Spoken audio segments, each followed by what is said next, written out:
최은희 위원장님께 이런 좋은 기회를 마련해 주셔서 진심으로 감사드리고요.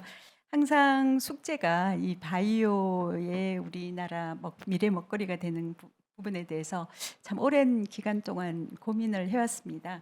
그렇기 때문에 최은희 위원장님과도 굉장히 오랫동안 뵀었고요. 그런 과정 중에 제가 첨단재생 바이오법이라는 그런 법을 발의하고 또 제정되는 과정 중에 많은 참여를 하게 되었습니다.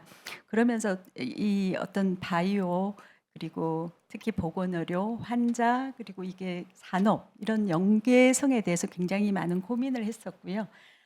저는 그래서 오늘 이 첨단재생 바이오법이 제정되면서 뭘 목적으로 만들어졌고 그게 키워드인 환자 접근성과 이게 궁극적으로 그러면 경제에 어떤 영향을 미칠 수 있는지, 그런데 현실은 어떠한지에 대해서 말씀을 드리고자 합니다. 먼저 첨단재생 바이오법은 실제 그 빨간 글로 나와 있는데요. 굉장히 깁니다. 첨단 재생 의료 및 첨단 바이오 의약품 안전 및 지원에 관한 법률입니다. 이것을 요약하여 첨단 재생 바이오법이라고 이제 요약 이름을 하게 됐고요.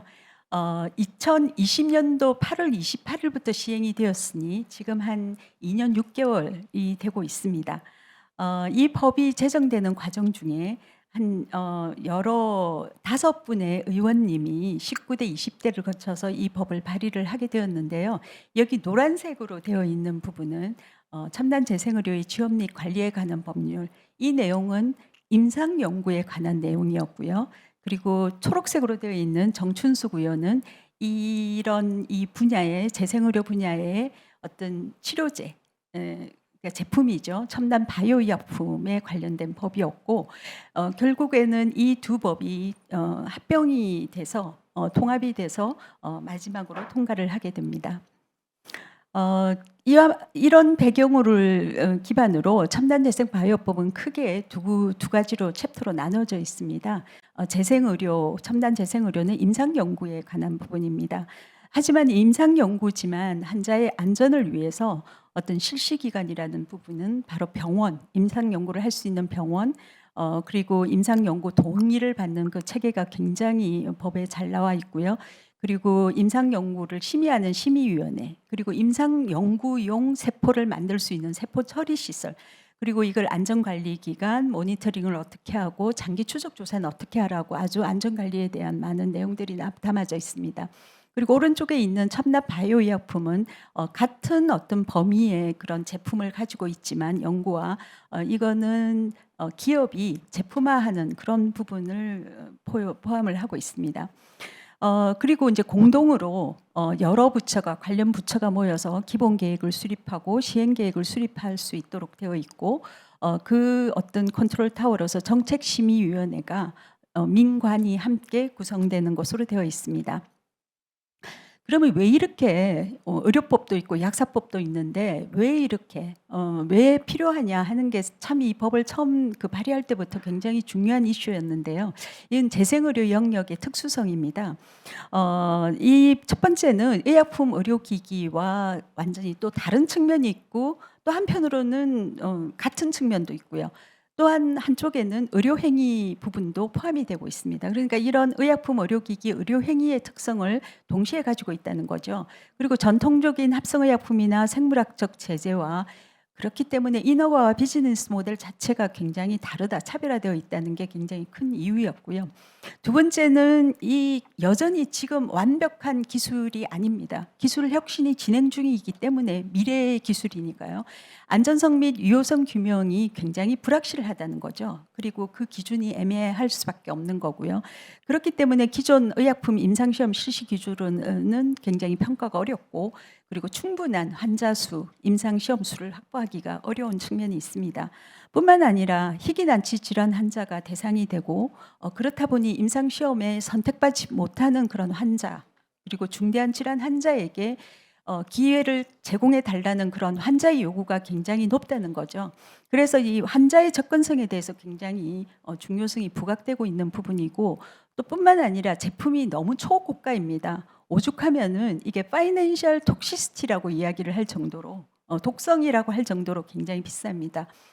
처음 우리나라의 그 외국 제품이지만 노바티스의 킴리아가 3억 5천, 외국에는 5억, 우리나라는 3억 5천으로 허가를 받았는데 최근에 와서는 25억짜리 졸겐스마가 허가를 받고 또 최근에 와서는 42억짜리가 나왔죠. 그러니까 그런 초고가 제품에 대한 그런 사회적 합의, 이거를 급여를 줘야 되냐 하는, 국가가 지원해야 되는 그런 부분도 굉장히 중요한 이슈로 부각을 하고 있는 거죠.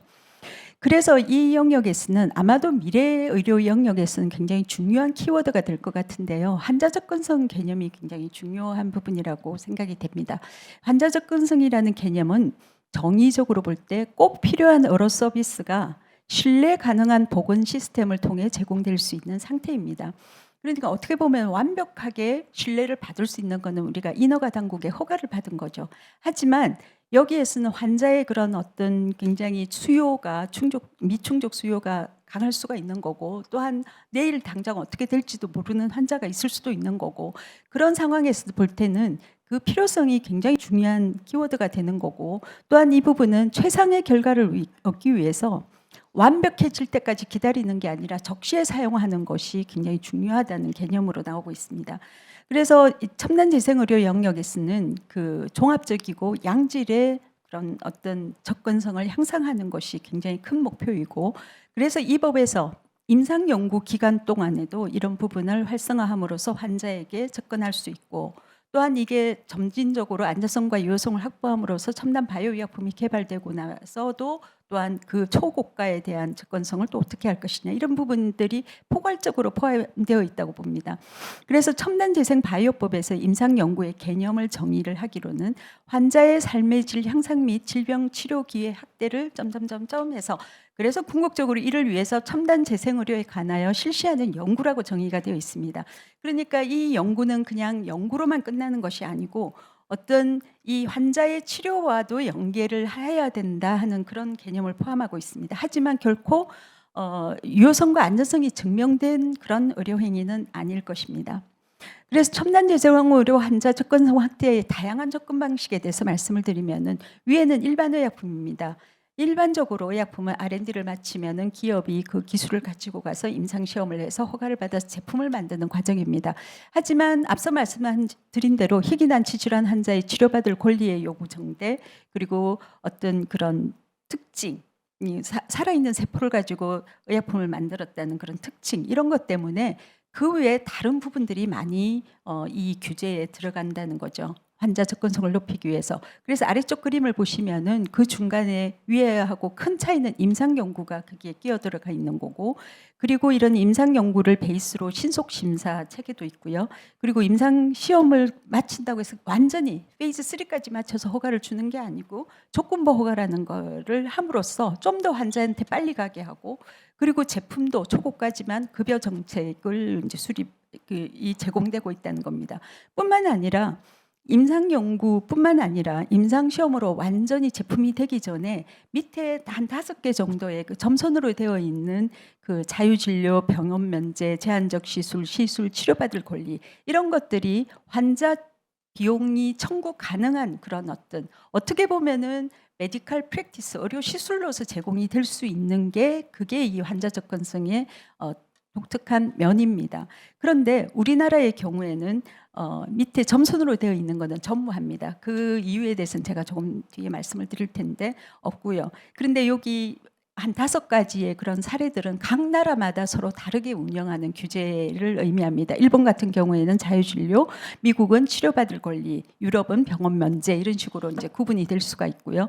우리나라는 그 외에는 거의 다 가지고 있습니다. 신속 심사도 있고 조건부 허가도 있고 다 있지만 다른 나라와의 차이는 굉장히 그 범위가 축소되어 있다는 겁니다. 그리고 거기에 진입하기가 너무 까다로운 부분, 그리고 그런 부분이 사실은 이 규제로 강하게 다가오는 진흥이 안 되는 그런 이유이기도 합니다. 어쨌든 임상연구와 산업화 단계에서 안전관리는 굉장히 중요하다. 왜냐하면 혁신이 여전히 진행 중인 기술이기 때문에. 그래서 이게 특이한 면은 임상연구에서도 어떤 제품의 구분에 따라서 인허가에 어떤 가이드라인이 나오는, 인허가가 아니라 임상연구를 승인하는 가이드라인보다는 저위험, 고위험, 위험도에 따라서 위험 베이스로 이런 그 심의의 그 기준을 달리하고 있고요. 그리고 고위험인 경우에는 식약처장의 승인을 한 번 더 받게 되어 있는 그런 부분을 나타내고 있습니다. 그런데 이제 첨단재생 바이오법이 일단 임상 연구가 가능하게, 그러니까 임상 연구로 환자 접근성을 확보하게는 만들었으나 이를 기반으로 해서 여러 가지 또 뿐만 아니라 나머지의 환자 접근성을 위한 글로벌 규제에 맞는 그 법 체계에 맞는 부분이 많이 들어가 있었지만 왼쪽에서 보시는 게 사실은 법 처음에 발의됐던 내용이 있었던 거고요. 근데 법이 제정되면서 많이 빠졌다는 거죠. 굉장히 중요한 포인트들이, 그러니까 처음에 우리가 조금 전에 왜 제한적 시술 같은 말씀을 드렸는데 임상 연구를 하거나 의료 시술을 하는 거 이렇게 정의가 되어 있는데 완전히 의료 시술은 완전히 빠지고 임상 연구만 남겨지고 뭐 환자의 비용의 적정성을 좀 평가할 수 있었는데 그 비용은 완전히 빠지고 그냥 국가가 무조건 다 해야 된다 하는 거고, 그리고 이게 신속 이 연계하는 신의료 기술로 연계하는 부분도 빠졌고, 그다음 신속 처리 대상도 굉장히 축소되어서 운영이 되고 있는 게 그게 이제 현재 법의 제한점이고 현실입니다. 어쨌든 임상 연구는 환자에게는 치료 기회를 제공할 수 있는 유일한 옵션이 되는 거고요. 맨 위에 있는 그림은 바로 킴리아, 5억짜리 킴리아의 탄생입니다. 이 환자는 8살에 이제 도저히 다른 치료법이 없어서 이제 희망을 다 버린 상황에서 이 임상 연구로 이 치료를 받으면서 5년 동안 재발하지 않고 이게 이제 노바티스가 킴리아로 제품화한 거고요. 그 밑에는 어떤 방광이 손상을 입은 환자, 그러니까 그 방광을 조직을 만들어서 이제 이식을 한 경우 아래쪽에는 자궁을 만들어서 넣는다든지 이런 환자에게는 어떤 제품을 찾기보다는 어떤 자기한테 어떤 치료 기회를 주는 게 굉장히 중요한 부분일 거고, 그게 임상 연구로 제공이 가능하다는 거고요. 여기서 보시면은 이 에밀리 화이트헤드가 킴리아의 그런 치료를 받으면서 카티를 받으면서 나 여기에 1year 그 캔서 프리 재발 않고 1년 살았어요, 2년 살았어요 하는 게 이게 엄청난 의미를 가지는 의미라고 저는 생각을 합니다. 이런 임상 연구 결과는 우리가 장기적 효능을 우리가 봐야 되는 측면에서 보면 산업적으로도 굉장히 중요하다는 거죠. 그래서 밑에 사례 1, 2는 일본의 그 하트시트라는 그런 조건부 허가는 보시면은 12년에 임상시험 7명으로 허가를 조건부 허가를 받고 1억 6천만 원의 보험급여를 받습니다. 하지만은 그 전에 일본 당국에 물어보면 그 전에 임상 시술이 굉장히 많았다는 거죠. 오른쪽에 있는 유럽의 최초 줄기세포도 마찬가지입니다. 그 전에 200건이라는 임상 연구 결과가 장기적으로 축적이 되어 있었고 그런 것들이 어떤 보험급여나 허가를 판단하는데 굉장히 중요한 레퍼런스다 하는 말씀을 드릴 수가 있고요. 어쨌든 그러면은 이게 어떻게 보면은 첨단 재생 바이오법이 바이오 경제의 그런 어떤 부분의 측면의 기대 효과가 아닌가 싶은데, 위에 그림을 보시면은 사실은 펀딩 갭이 우리가 데스밸리가 바로 임상 개발에 있는 거죠. 엄청나게 그 펀딩 갭이 굉장히 크고 그러다 보니 영세한 기업 측에서 이걸 하기가 참 힘든 상황이었고요. 국가가 임상비를 다 제공을 하는 우리나라 줄기세포 치료제는 그렇게 나왔습니다. 하지만 아래쪽 그림에 보시면 임상 연구라는 게 하나 끼어 들어감으로써 임상 효능 가능성의 그 조기 검증을 통해서 민간 자본 유입이 굉장히 증대되는 거죠. 그래서 이 영역에는 사실은 임상 연구 결과가 없으면은 글로벌에서는 투자를 못 받는 그런 상황입니다. 그래서 그런 부분이 있고 리얼월드 데이터를 구축함으로써 아까 말씀드린 허가라든지 또는 보험급여 산정에 굉장히 큰 도움을 준다는 거죠. 그리고 유효성을 개선하는 데 기여할 수 있고요. 그리고 임상시험에서 맞춤형 심사, 신속 심사 조건부 허가들은 마켓에 진입하는 시간을 굉장히 짧게 하고 또 산업을 활성화시킬 수가 있다는 거죠. 이 모든 것들을 이용하면은 환자의 치료 기회의 확대는 물론이고 이런 시스템을 안전관리 시스템과 함께 해외 환자 유치도 가능하고 이걸 기반으로 제조가 많이 일어남으로써 재생의료 생태계의 어떤 산업의 생태계 기반을 강화시킬 수가 있다는 것이 이 법이 가지는 또한 산업과 연계된 개념이라고 생각합니다. 첨단 재생의료 산업 생태계의 특징은 기술 및 치료제 혁신이 진행 중입니다. 이게 제약 바이오 산업과 굉장히 틀린 면이고요. 그리고 앞서 말씀드린 대로 임상 연구가 굉장히 중요해지다 보니 기업과 병원의 협력 체계가 필수라는 거죠. 그리고 고가의 제품이다. 그렇다면 효율적인 산업 생태계 구축 방안은 무엇일까? 대부분의 우리가 바이오는 연구를 열심히 해서 원천 기술을 잘 개발해서 허가를 잘 받아서 사이언스를 아주 높게 해서 허가를 잘 받아서 시장에 진입하면은 그걸 가지고 급여 주고 뭐 그런다 하는 게 일반적인 순차적이고 과학적인 혁신이라고 한다면은 여기에서는 오히려 거꾸로 급여나 법 제도를 조금 기업에 어떤 그 부분을 제공함으로써 또한 인허가를 가능하게 함으로써 오히려 거꾸로 연구와 개발에 대한 그런 부분을 풀링하는 그런 이노베이션이 필요한 영역이고요. 두 번째는 오히려 이 방향을 사회적 비용 감소를 추구하는 방향으로 혁신도 우리가 생각을 해야 된다는 거죠. 그 말씀에 이 예인데요. 일단 제조 비용이 너무 셉니다. 그래서 그게 5억이나 되는 거거든요. 한 사람 치료하는데. 이런 거를 만약에 대량 생산 제조 기술에 대한 기술 혁신을 한다면은 10분의 1로 가격이 줄어들고 5억이 5천만 원이 되고 500만 원이 되는 거죠. 그런 어떤 기술 혁신 쪽에 이제 굉장히 산업적으로 우리가 투자를 해야 된다는 말씀을 드릴 수가 있고요. 제조 생산의 시스템이 이게 모아된 오토메이션이라는 거죠. 지금은 현재 우리나라의 많은 기업들이 맨 왼쪽에서 보이는 식으로 사람이 다 만들고 있어요. 배양을 하고 있다는 거죠. 이게를 한 모듈씩 자동화를 해서 그 모듈을 하나하나 모으면은 굉장한 그런 효율화, 비용 감소를 만들 수 있고 더 나아가면은 현재 이런 그 컨테이너에 GMP 시설을 싣고 모바일 프로덕션을 하는 개념. 그래서 병원으로 가서 직접 환자에게 딜리버리 하는 거, 더 나아가면 GMP 인박스라 그래서 네스프레소 기계죠. 넣으면은 그냥 치료제가 나오는 그까지 개념이 나온다는 거죠.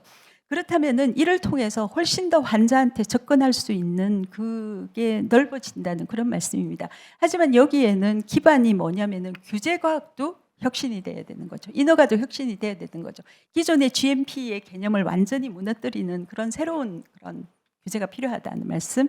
그리고 더 나가면은 비즈니스 모델도 굉장히 다양하게 구사할 수 있다. 앞서 제가 간단히 말씀드렸지만 메디컬 투어리즘, 해외 환자 유치. 그러니까 궁극적으로 바이오 기업이 살 길은 뭐냐면은 거래를 활성화하면서 기술 개발을 지속해야지 거래 없이 그냥 계속 국가의 돈 또는 그 투자자의 돈만으로 어떻게 기술 개발을 지속할 수 있을까? 한계가 분명히 있을 거라는 겁니다. 그러니까 이 거래가 가능할 수 있도록, 그러니까 저위험의 어떤 기술은 좀 더 메디컬 투어리즘에 활용한다든지, 그리고 여기를 기반으로 새로운 일자리를 창출함으로써 지속 가능하게 인력 양성을 한다든지 하는 부분을 우리가 생각할 수 있고요. 예를 들면은 아래쪽 그림은 일본의 원정 치료를 가는 국내 환자입니다. 그 환자를 국내에 유치할 수 있다면은, 우리가 치료를 할 수 있다면은, 그렇게 큰 기술도 아니니 그런 거에 대한 개념을 우리도 이걸 오히려 사업 모델로 어쨌든 외국에 가는 환자의 돈을 우리 쪽에서 유입하게 하는 그런 부분도 우리가 고민을 해야 되고요. 또한 이 분야의 그 제약산업과의 큰 특징은 뭐냐면은, 왼쪽은 뭐냐면은 일반적인 약이에요. 약을 해서 대량으로 만들어서 제공하는 그런 비즈니스 모델이라면은, 오른쪽은 이거는 그냥 병원에서 제조를 해서 포인트 오브 케어, 어떻게 보면은 그 자리에서 제조를 해서 그 자리에 치료를 하는 거죠. 그러면서 엄청난 비용을 줄일 수가 있다는 겁니다. 그래서 오른쪽의 그림은 뭐냐면, 사례가 이스라엘의 그 론자 기업이 이스라엘에 있는 병원과 함께 바로 그 병원에서 이렇게 하나의 코쿤, 누에고치 같은 데서 세포를 배양해서 환자에게 주는, 그럼으로써 엄청난 이 그 로지스틱 비용을, 물류 비용을 절약하는 그런 쪽으로 이제 개발이 되고 있다는 말씀을 드릴 수가 있습니다. 또한 더 나아가면은 병원에서 어쨌든 환자의 원료 세포를 공급을 받아야 됩니다. 그러면은 병원이 어느 정도 이 셀뱅킹을 굉장히 철저하게 해주면은, 어느 정도를 담당해주면은 기업들은 그 셀뱅킹 된 거를 사서 가서 한다면은 제품의 그런 어떤 개발 비용이 훨씬 감소될 수 있을 거다. 그래서 이런 것도 우리가 새로운 사업 모델 혁신이 되는 거고, 이를 통해서 병원과 기업이 협력하는 그런 모델도 만들 수가 있을 겁니다. 하지만 그럼에도 불구하고 지금 아마도 제일 그 왼쪽의 그림이 막 여러 가지 스테이크홀더들이 기술도 막 흩어져 있고 그런 상황에서 이게 뭐야 막 이러고 있는, 안전에 대한 문제, 이런 이슈 이게 막 나온다면은 이걸 어떻게 좀 더 모으는 부분, 아마도 첨단 재생 바이오법은 왼쪽에서 오른쪽으로 가는 그 역할을 하지 않을까. 어느 쪽에서 이렇게 모아서 좀 정리를 하는 거. 이 정리가 돼야만이 그다음에 여기에서 표준화도 나오고 뭐 대량 생산도 나오고 뭐도 나올 수 있다고 생각합니다. 그래서 그다음 단계로서는 정말 환자에게 큰 힘이 되는 그런 제품이 나올 수 있을 것이다. 근데 법이 이 과정을 하는데 필요한 요소들을 뺄 수밖에 없었던 이유는 바로 그때 논의되었던 이해 당사자 간의 신뢰가 없음을 엄청나게 느꼈다는 거죠. 그건 정말 굉장히 큰 저한테는 샥이었습니다. 그래서 그 부분이 앞으로 만약에 우리가 새로운 법을 만든다면은 이 부분이 굉장히 베이스로 해결이 돼야 될 거라는 생각이 듭니다. 그래서 요약을 하면은 첨단재생바이오법의 취지는 첨단재생의료 치료의 환자 접근성 향상이었다. 그럼으로써 임상 연구 동안에 환자 접근의 그 법적 가능성을 확보했지만 또한 새롭게 출현하는 기술 특성 기반의 위험 인식, 위험 관리 방안도 제시를 했습니다. 하지만 법 제정 과정 중에 제기된 우려들로 인해서 일부 내용이 축소되고 삭제됨으로써 환자 접근성의 어려움은 발생을 했고, 그런데 그 와중에 정책심의위원회라는 그런 어떤 정부와 민간이 하는 그런 정책을 심의하는 그런 위원회에서도 통합적 거버넌스 역할을 못했다는 거죠. 굉장히 그 제조에 대한 니즈가 엄청 커서 정책심의위원회에서는 계속적으로 이게 제조에 대한 투자를 R&D 투자를 빨리 해야 된다 하고 결정을 하고 발표를 했지만, 또한 그 산업부는 예산은 또 떨어지는 그런으로서 연구비 확보에 대한 어려움, 이런 것들이 과연 정책심의위원회가 실질적으로 이 영역에서 컨트롤 타워가 되느냐 하는 부분이 있습니다. 그래서 아마도 바이오 경제법을 만들더라도 그런 어떤 결국은 이 실질적인 그런 거버넌스의 통합이 이루어지는 게 굉장히 중요할 거고요. 앞서도 말씀드렸지만 바이오 경제의 범위의 그런 어떤 목적의 명확성도 필요하다. 특히 바이오 헬스 규제 영역은, 보건의료 영역은 생명윤리, 인허가, 보험급여라는 굉장히 빅 허들이 존재하니 이거와 다른 부분은 좀 더 나눠서 생각을 하시는 게 맞지 않을까. 만약에 보건의료 영역이라면은 기술 혁신뿐만 아니라 여기에 동반하는 규제 혁신, 보건의료 서비스 혁신, 그러니까 급여죠. 이게 동시에 논의가 되는 그런 영역을 포함을 해야 될 거고, 더 나아가면은 환자 중심의 보건의료 의사 결정이 굉장히 강화돼야 된다는 거, 그리고 신뢰도 향상을 위한 노력, 그리고 궁극적으로는 무조건 처음부터 완벽할 수는 없고 점진적이고 한시적이고 제한적이고 투명성, 이런 것들이 아마 중요한 키워드가 되지 않을까 하고 정리를 할 수 있을 것 같습니다. 네, 이상입니다.